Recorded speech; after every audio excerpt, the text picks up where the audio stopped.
बाबा तू पोलोस का असं धंद करतात का? अरे हा समजलं तू तिच्या मला छस नाही तसं नाही बाबा तिच्या भूत काढत होता हो म्हणजे हात धरल्याशिवाय आम्ही भूत नाही काढू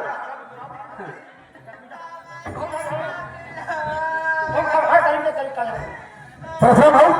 काय झाला झाला का हा म्हणजे साधू भावानं काय केलं ते तुम्हाला माहित नाही तुम्ही डोळ्यानं पाहिलं नाही ठीक आहे म्हणजे काहीतरी यानं विनयभंग केलं सांगू का बाबा तसा विनयभंग नाही केलं हा काय केलं मी त्या बाईच्या हातावरून भूत काढत होतो हा तेव्हा ते आले हा अरे तू म्हणते माझ्या पत्नी छेडखानी करून राहिला म्हणते छेडखानी करून राहिला म्हणते हा बाबा तिच्या अंगातला भूत काढले काय ना बाबा तिच्या माणसाला कुठं ठेवल्या होत्या बाहेर ठेवल्या हो आणि त्या बाईने घेऊन तुम्ही कुटीमध्ये गेल्या अंदर खोली अंदर गेल्या हो थांब बाबा या बाजूला आहे त्या बाईनेच विचारते मी बाई उभे हा बाई लढू नका काहून काय झालं बाई म्हणजे या साधू भावाने तुमची छेडखानी केली हा सांग बेटा सत्य सांग म्हणजे पदर घेऊन खिचलं आणखी काय केला बेटा ते सविस्तर सांग विनय भंगण्याचा प्रयत्न करत होता ठीक आहे बेटा तिथंच थांब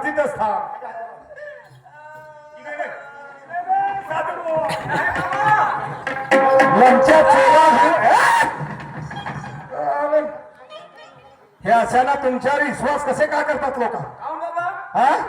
हे ढोंगी साधू म्हणजे आम्ही ढोंगी आहो अरे ढोंगी नाही तर एवढ्या दुनियाच्या भूताला नष्ट कसं केलं एक सांग तू चेला कोणाचा होस चेला कोणाचा होस हा मोठावाला नाही का कोण असा राव बापूचा हा बरोबर आहे म्हणून तो जैलात मरून राहिला अरे नाव आहे फुकट्या बाबा म्हणजे तू फुकट्या बाबा आहेस तू खरोखर ओरिजिनल बाबा आहेस फुकट्या बाबा ओरिजिनल मी ओरिजिनल बाबा आहेस ना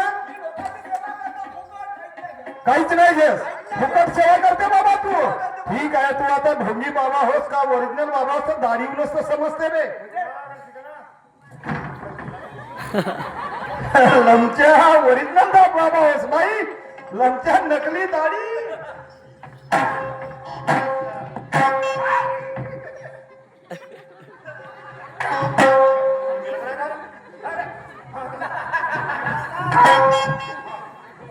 लमचा का मेला का रे हो ना खरोखर मेला लमचा अरे पण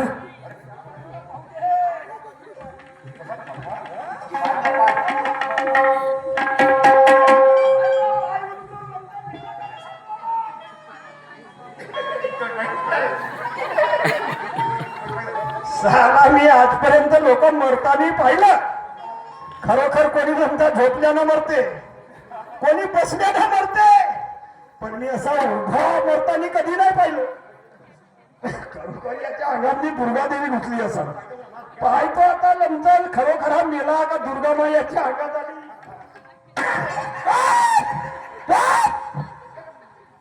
काढली माई येते का तुझ्या अंगात हे कपडे काढ नाही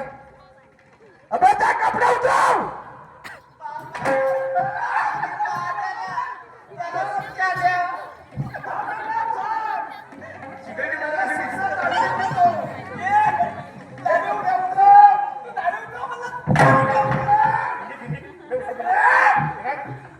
साले इधर आ